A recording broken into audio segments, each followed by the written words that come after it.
Branch wasn't very happy, was he? All on his own, just looking out for himself. And our Bible story this week has been about somebody a little bit similar. Can you remember who we've been thinking about? We've been thinking about a man called Zacchaeus.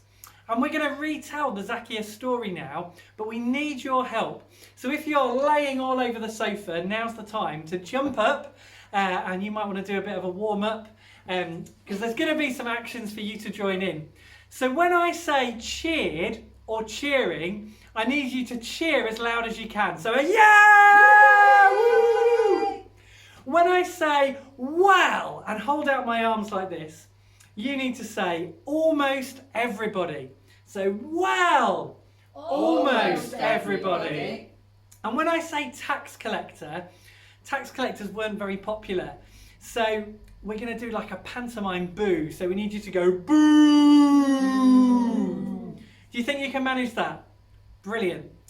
So, Jesus is coming, somebody shouted. Jesus is coming to Jericho. And everybody cheered. Yeah! And everybody went to meet him. Well, almost everybody.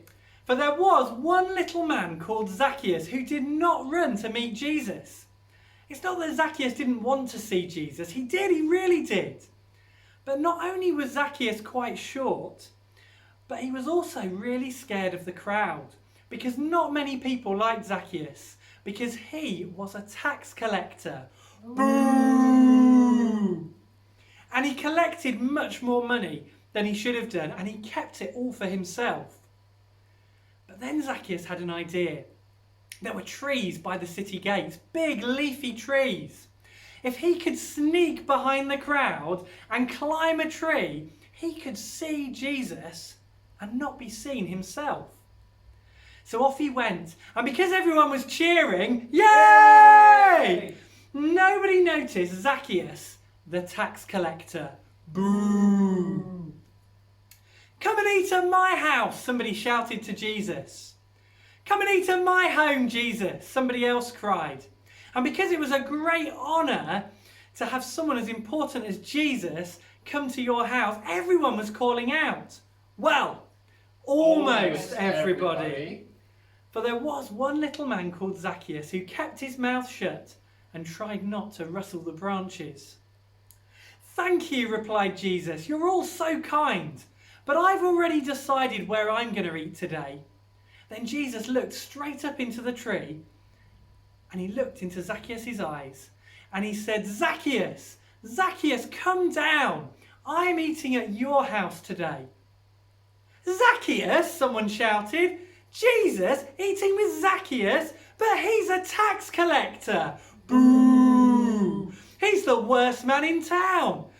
Nobody likes Zacchaeus. There must be some mistake. And everybody moaned and groaned. Well, almost everybody. For Zacchaeus climbed down the tree, as shocked as everybody else. Why would someone as good as Jesus want to eat at his house? But he was happy, happier than he'd been for a long, long time. And so with a smile spreading across his face, Zacchaeus led Jesus to his house. Everybody followed, and they gathered around Zacchaeus' door. And a little while later, the door opened, and Zacchaeus was different. I've got an announcement to make, Zacchaeus cried. I've been talking with Jesus, and I realise that I need to change. I haven't been happy. I've not been your friends. I've only looked after myself. But now I want to follow Jesus. So I'm going to pay back 4 times as much money as I took from you. And what's more, I'm going to sell half of what I've got and give it to the poor. The crowd stood in stunned silence. Everyone was amazed at how Jesus had changed Zacchaeus.